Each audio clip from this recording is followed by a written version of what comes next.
The number one fundamental need for every child of every age is to know that they have at least one safe, reliable grown-up who cares deeply for them and who will always have their back.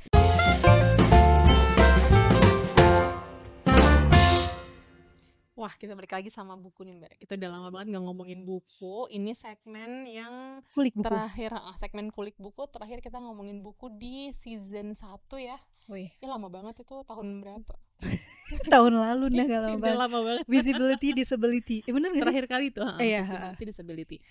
Hari ini bukunya judulnya Twins. Mungkin pernah ada yang tahu ya, pernah ada yang baca mungkin. Judulnya Twins, What Kids Need Now Before the Teenage Years. Jadi twins itu fase nanggung ya. Kalau di sini kan dari judulnya kan Before the Teenage Years. Kalau subnya di sini tulisannya Navigating Friendships, Moods, Technology, Boundaries, Body Image, and the Road Ahead. Wah ini tebal banget sih ya. Tapi kayaknya ini banyak banget Insight-nya. relevansinya sama Mbak Dega kayaknya ya. Lagi di fasenya gitu. Written by Michelle, bacanya Michelle kali ya. Michelle Mitchell. Kayak orang Sunda. Betul, Maman Suratman. Cucu Ice. Michelle Jokes kita. Mitchell. Forward by Maggie Dent. Ya, ini dari negara mana sih nih? Australia. Oh, Australia. Penguin. Penguin Pasti nih ya. kan. Belum lama sih, cuma ya. Terbitnya ini kan 2023. 2023. Oh iya benar, buku baru nih 2023, bagus Betul, banget. Penguin Random House Australia. Tapi kayaknya udah agak banyak dibacanya ya. Iya, tuh sempat kehujanan, tapi udah minta maaf sama yang punya. Nah, gue cerita dulu ya, how I got this book. Jadi gue punya teman sesama orang tua yang lu juga kenal, Mbak Amel. Nah, Mbak Amel tuh sekarang berdomisili di Australia. Tapi karena pekerjaan beliau jadi sering traveling. And then one day dia bilang, dia minta alamat rumah gitu. And I was like, hah kenapa Mbak? And then she sent me this book. Dia bilang, aku baca dan ini keren banget, kamu harus baca gitu. Kebetulan kan anak gue seumur ya kalau nggak salah ya. Anak gue sama anaknya Mbak Amel nih seusia gitu. Di sini kan what age for parents of kids 9 to 12. Terus gue baca tanpa ada ekspektasi apa-apa. Dan ternyata it becomes like a Bible. Buku sakti ya. Buku sakti gitu. Dan gue kutip ya di sini, ini dia. The time between 9 and 12 years of age is the most rapid period of development since toddlerhood. Betul nggak Ibu Sekolah? Betul. Our kids experience not only the obvious physical and biological changes associated with puberty, but also a whole range of unique cognitive, sexual, social, and emotional changes in the same life-altering way. Gitu. Jadi kalau kita cari buku fase sebelum twins namanya sebelum childhood. Childhood banyak banget ya dari sebelum lahir gitu. Bahkan ada checklistnya kan untuk perkembangan anak. Gue inget tuh waktu anak gue masih kecil juga ada checklistnya, kalau sudah bisa baca atau sudah bisa merangkak atau belum, menggenggam gitu ya. But along the way ternyata si checklist itu tidak begitu mudah didapatkan, dan entah bagaimana ya ceritanya ya, kenapa we don't get that checklist anymore gitu dari usia setelah childhood itu lewat gitu. Terutama kalau sekolah kan tergantung sekolahnya, gurunya gitu kan. Biasanya kita jadi ikut checklist di sekolah atau bu gurunya gitu. Tapi checklist yang kita punya pribadi tuh kayak kalau kita tidak cari tahu, kalau kita tidak belajar gitu kan, kayaknya ya we just get along with how the kids grow gitu. Nah, anak gue tuh lagi di fase sekarang usianya 11 tahun. Gue baca ini pas banget ya di tengah-tengah ini ya. Gue baca ini usia 10 tahun gitu. Dan ternyata perubahan yang terjadi pada manusia, pada anak-anak di usia segitu tuh ternyata besar sekali. Tapi tidak banyak buku yang membahas fase itu gitu. Jadi dari childhood kemudian kita akan banyak menemukan buku-buku teenager. Betul. Gitu. Benar nggak? Karena memang dari tahap perkembangan itu yang formalnya memang dari baby, infancy, terus habis itu toddler, early childhood, Mhm. late childhood, Mhm. baru habis itu teenager, Jadi ini maksudnya apa? adolescent. Late childhood. Ini late childhood. Oke. Kalau ke teori development yang lama ya Mhm. gitu. Tapi memang akhirnya agak geser, agak berkembang sih, bukan bergeser. Mhm. Agak lebih berkembang lagi masuk umur-umur kayak 4-5 SD. Itu tuh ada lagi muncul istilah, gue lupa ya kapan tepatnya Muncul. tahun berapa, istilah pre-teenager itu muncul preteen. Jadi istilah yang banyak dipakai di dunia perkembangan psikologi perkembangan itu preteen. Twins ini sebenarnya istilah populer. Slang wordnya Yes, of preteen. betul. Oke. Karena kan kayak teen gitu kan, tapi belum nyampe Belum gitu. lah ya. Gitu. Nah, kenapa tadi gue bilang kok jadi sort of Bible gitu to me? Karena ya tadi as I quoted, the changes like are obvious, Ya. obvious like physically, Dan cukup emotionally. signifikan sih, apalagi Sangat nah. iya, cukup signifikan. Sebenarnya kalau misalnya kita bisa pay attention kita bisa perhatian lebih dalam gitu ya.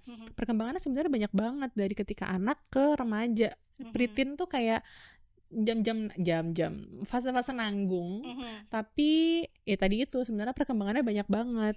Oh, it's just struck in my mind kayak maghrib ya say. Jadi kayak it's obvious the changes tapi cepet kan? Iya benar cepet, tapi lu buru-buru tuh waktu sholatnya cuma sejam tapi gitu. belum bisa bilang udah malam, tapi Wah, juga udah nggak sore. Udah nggak sore, kan? betul. Gitu. Benar-benar. Wah, terima kasih.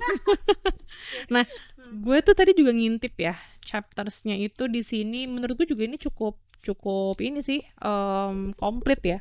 Ada penjelasan awalnya, terus tadi fase nanggung. Kalau di sini tulisnya almost a teenager, jadi belum nyampe tapi juga udah bukan anak-anak. Terus habis itu friendship juga diomongin di sini, emotion, self esteem, talent, interest. Ini juga kan sering banget kan di sini kan anak-anak mulai ekskulnya macam-macam ya kan. Terus nah ini juga nih sex and other tricky topics. Ini juga pasti banyak, apalagi yang biasanya anak-anak yang tinggal di kota-kota besar tuh biasanya yang udah terpapar sama banyak informasi. Betul, dan terpapar internet ya. Yes. Betul.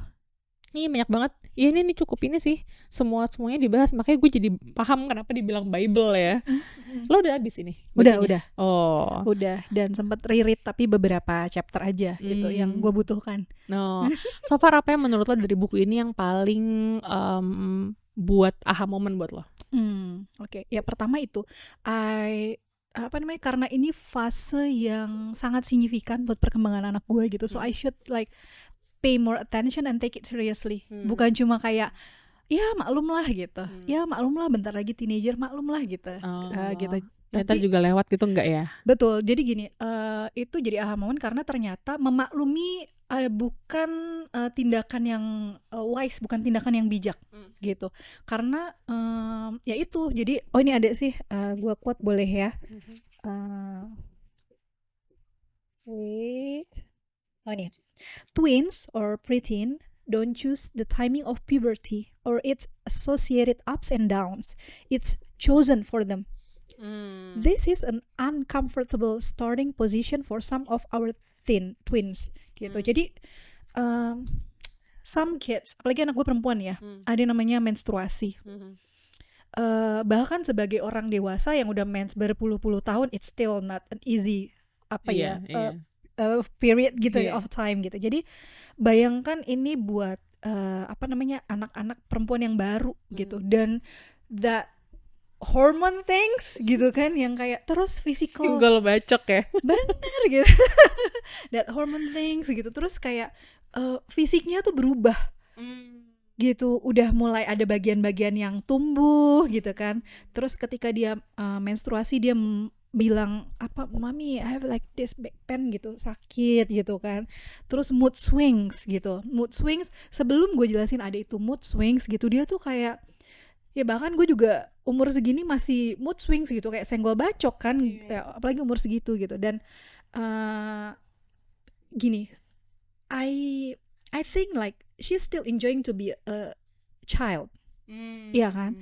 Tapi momen itu pelan-pelan diambil gitu kan, karena ya ini kan fase transisi kan, diambil dalam arti ya mungkin gurunya, teman-temannya dan gue gitu sebagai orang tuanya melihat dia sudah mulai beda nih gitu kan, kayak kewajibannya sudah tambah gitu kan. Kalau di Islam gue udah mulai tambah cerewet kan, yang kayak udah sholat belum kayak gitu, terus kayak udah selesai mandi wajib belum gitu, jadi kan ada yang mulai ditambah gitu kan. Kemudian tanggung jawabnya dia sebagai perempuan juga udah beda gitu kan. Kalau tadinya sekolah cuma bawa baju ganti, sekarang udah mulai bawa pad, bawa panty ekstra kayak gitu-gitu kan. Dan ya itu dia sampai kayak gini, sampai kapan sih kita harus menstruasi mami gitu. Gue kayak gitu, even I'm still getting that thing gitu every month gitu. Aku bilang, akhirnya gue jadi jelasin apa namanya perimenopause, menopause gitu, jadi mulai panjang dengan cara sederhana gitu. Kayak ya itu sama akhirnya gue kayak itu yang obvious aja PR gue banyak, belum yang di dalam letupan. Dan gue baca juga di sini ternyata preteen itu fase dimana anak-anak dari apa ya, real ya, concrete ya. Concrete thinker gitu ya, hal-hal yang apa nyata, mulai pelan-pelan jadi abstrak.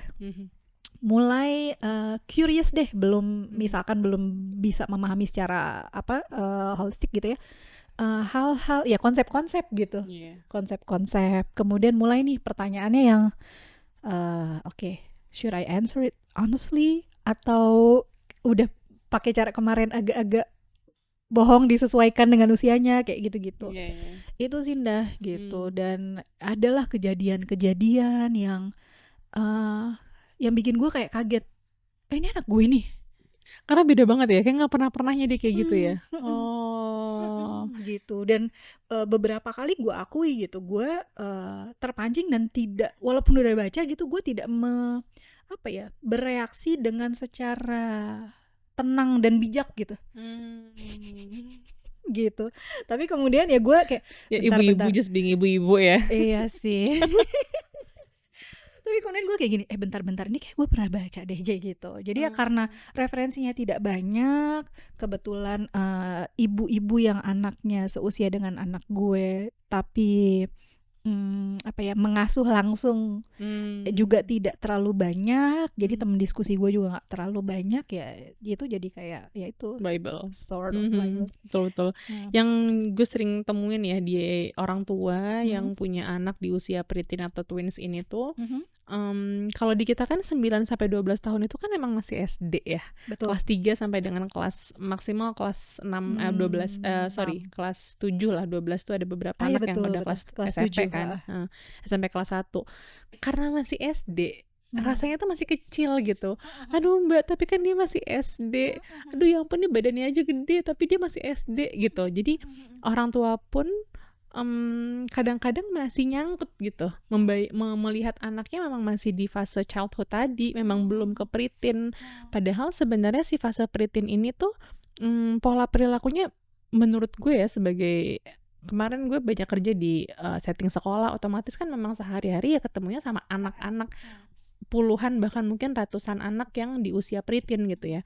Pola perilakunya tuh udah kayak anak SMP yang udah mulai punya crush gitu kan, udah mulai gosip-gosip sana sini, udah mulai secret, privacy, udah mulai genggong gitu kan. Pusing liatnya.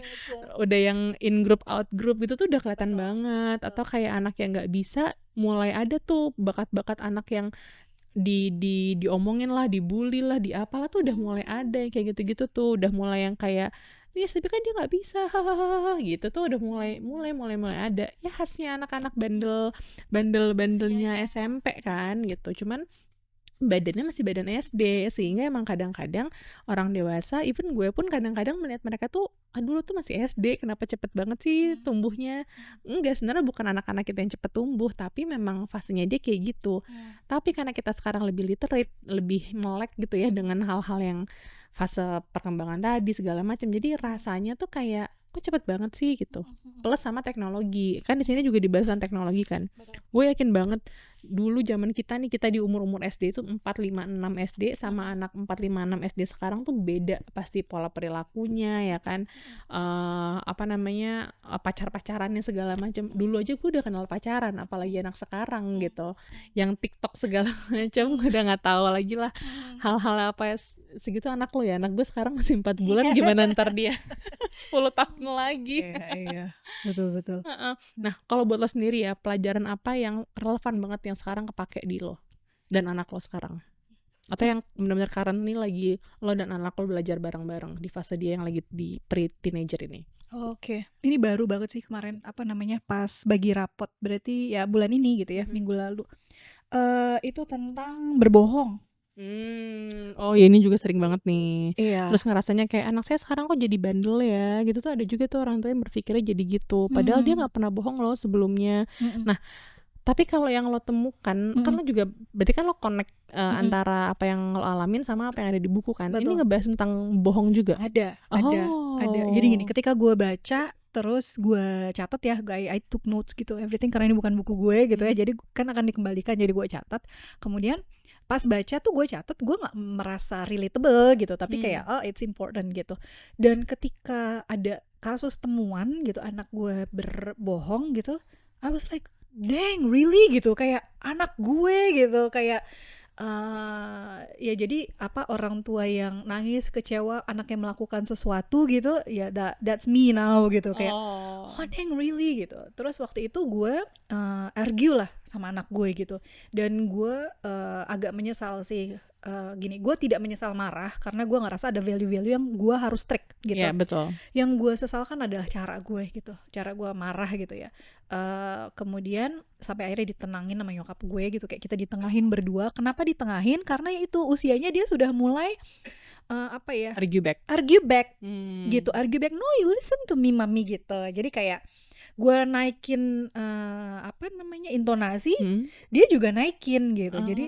Jadi ya gue tahu teorinya, gue tuh harus tenang, kalau nggak capek gue duduk nanya, dengerin yang baik itu. Gue tahu all those theories are apa namanya in my my well recorded. Ternyata ya gitulah, gue kelepasan. And then setelah ya ibaratnya kopi ya, habis diaduk butek gitu, udah mulai ke bawah semuanya, si ampas-ampasnya, gue mulai tenang. Terus gue inget, deng, gue baca ini kan gitu, gue baca ini gitu. Terus gue balik, gue buka catatan gue quotes ya, twins lies become more sophisticated and well thought as their cognition, self-control, and language develops. You can expect kids to get better at maintaining lies and understanding the nature of polite lies, and to experiment with their believability and people's perception of them. As twins begin to understand how others think, they also realize the intention behind lies. Gitu. Terus gue kayak gini, the act of lying itu iya gini, gue kayak tore into parts gitu. Kayak kamu diga gitu, ini juga it's not that big gitu, tapi like apa, part of me kayak gue mau pokoknya anak gue tuh sebaik mungkin, well mannered, terus kayak sepolos mungkin, ya gitulah pokoknya. Jadi gue kayak ya tapi segini, sebagian diri gue kayak no it's still a lie gitu ya Dega, tapi sebagian diri gue kayak ya at least it doesn't hurt, kayak gitu-gitulah. Terus tapi kan gue menampar diri gue, that's not the point Dega gitu. The point is to comprehend why she did that gitu kan. Terus kayak gimana caranya dia paham kalau ya that's exploring, that's experiment gitu ya, jangan jadi behavior gitu. Explore boleh tapi jangan keterusan. Nah itu karena kan menurut gue banyak kejahatan gitu ya, even like the war that we are witnessing now, itu awalnya dari mencuri gitu, dari berbohong, salah. And then nah ini tunggu ya, I want to quote. Oh, gini. It always helps me, the author, to interpret their lying as an immature or ineffective way to get needs met or to solve a problem, conflict, or consequence they don't want to force. Lying can be used to hide emerging teenage ambitions, desires, and needs in fear that will stand in the way of them, which we sometimes need to do. Ya, kalau mau realistis. When asking yourself why a twin is lying, always try to link it to their developmental needs, whether the reason is differentiating themselves from their parents, establishing or trying on a new identity, getting someone's attention, or avoiding hurting other people's feelings. Itu Di terus konteks lo sama anak lo udah mencoba mencari itu apa yang sebenarnya drive dia untuk akhirnya bohong gitu. Oke. Nah, jadi kan ada beberapa options nih kenapa gitu. Gue coba kira-kira apa ya ABC dari kasus gitu yang terjadi. Kemudian tapi ketika gue ngobrol sama dia ketika udah mulai ini nih emosinya chill gitu. Nah, ini juga temuan gue sih kayak gini. Kemampuan dia untuk menginterpretasi, memahami itu belum sophisticated itu. Walah. Iya betul. Gitu dah. Jadi akhirnya gue tuh sampai menyerah kayak dia tuh gini, I don't know, I hate myself when I did that. Kayak gitu. Dia tuh jadi kayak no, jangan kayak don't use adjective. Gitu. Karena menurut gue gini, adjective itu sangat terbatas dan adjective tuh it tends to make us believe. Gue bilang no, you're not a liar gitu. Kayak we lie sometimes, me also gitu, I lie, but it doesn't make us liar if we doesn't make it if we don't make it as a habit gitu. Nah tapi gue bilang the point is why do you feel the need to lie, and then to what extent you want to experiment and experience gitu. Gue masih belum kayak believe that's the answer. Gue juga karena ya kemampuannya dia masih kayak yaudah deh just tell me what happened.